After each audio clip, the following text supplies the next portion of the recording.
Khabib was weighing in. Now, this is Coach Khabib. Coach Khabib was giving his opinion of his cousin's fight.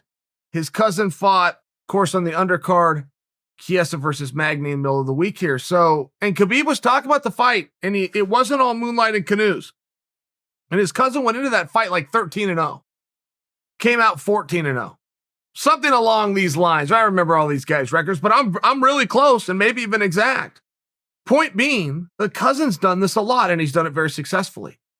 And Khabib had takeaways, and Khabib was very positive. But within his critique and analysis, he had things that need to be improved. And he was talking about his cousin's mental peak. Khabib used that term. Now, that's a very real thing, but I don't know if I've ever heard a coach talk about that before. A mental peak. And I liked it. I liked a few things. I liked the mere fact, and the reason I'm laying out the impressive undefeated record of 13, 14, 12, and 0 is because when you look at his coach, who in this case is Coach Khabib, who is still finding things that need to be improved, that's very good. As athletes all the time, it is purely result-based. Whatever training you did, whatever camp you did, whatever you ate, however many hours you slept, fill in the blanks, check all the boxes. If you win, you then decide, is perfect in what I need to do next time. The adverse is also true, where a guy will get beat and he'll want to just throw everything out. New training partners, new regimen, new strength and conditioning. You fill in the blank, he'll want to change it all. But I like Khabib's approach that even within victory, there's things to find that need refined and need worked on. And I really especially like the mental approach because it's very real, and I feel as though it's a segue into Conor versus Poirier. One thing that Poirier was talking about at the press conference, he said, in fact, and I quote, "I have a superpower. And the superpower I'm bringing to this fight is I don't care. I used to care. I used to care what everybody thought. Now I don't care anymore." And I will share with you that may be true for Poirier. I believe as human beings, we're all designed to care what other people think.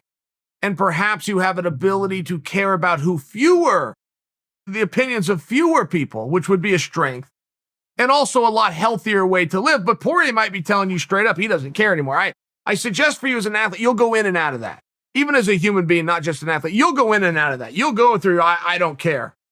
F them all phase. And then you'll come back and go, okay, well, you know what? I do want the opinion of these groups. And there is a power in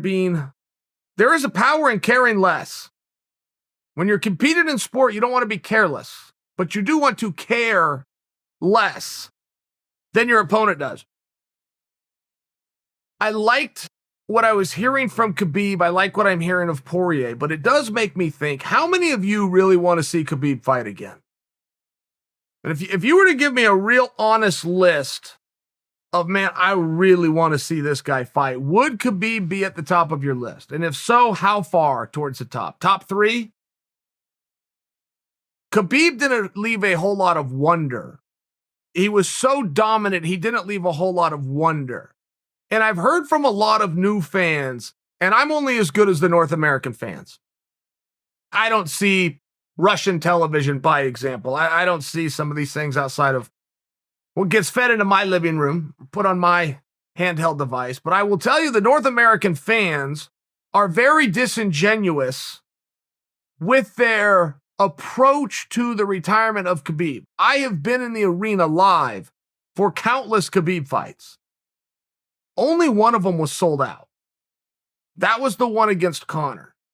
So I would challenge the North American fans to tell the truth. How badly do you really want to see Khabib fight? And if you just swear up and down and sideways you want to see him so bad and Dana had better figure this out, I would just ask you where you were when he was fighting, because you weren't there.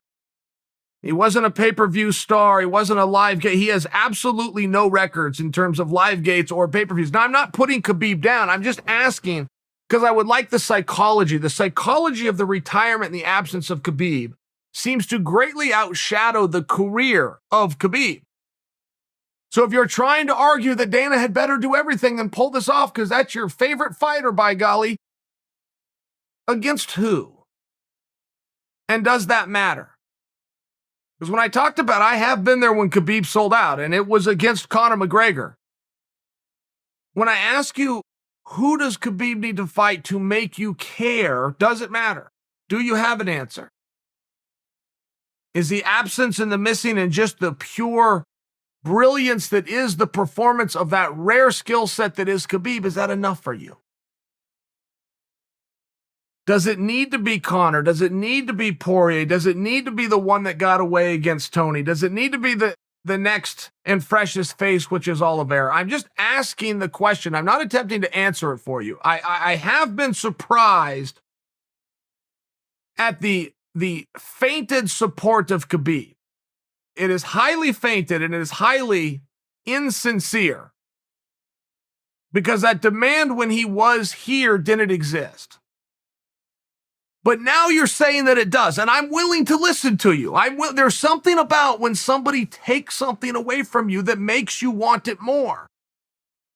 But let's try to answer this together. If you are a diehard and I must absolutely see Khabib, okay, where is he on the list?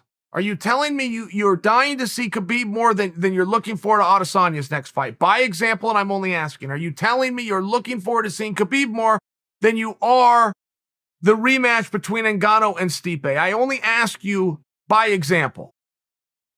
And then if you tell me, and I have a feeling the answer came back no. Khabib is not the number one guy that any of you want to see. You would much rather see the return of Georges St. Pierre, or you're moreover much more excited for the return of Conor McGregor, which is only moments away.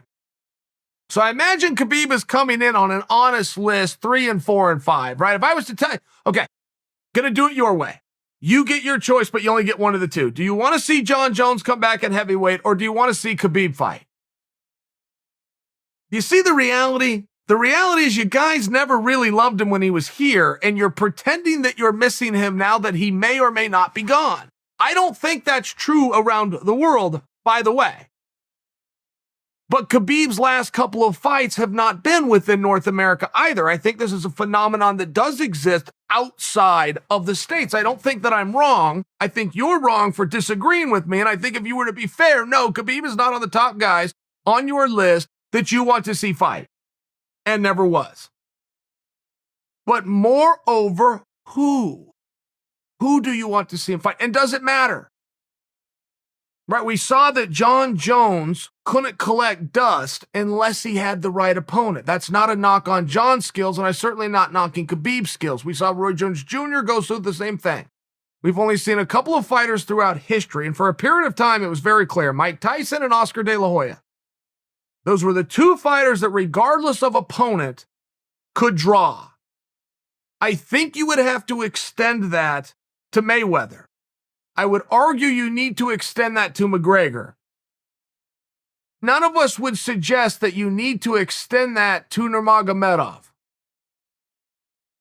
But you continue to pretend that you're just dying to see it. I'm just wondering why.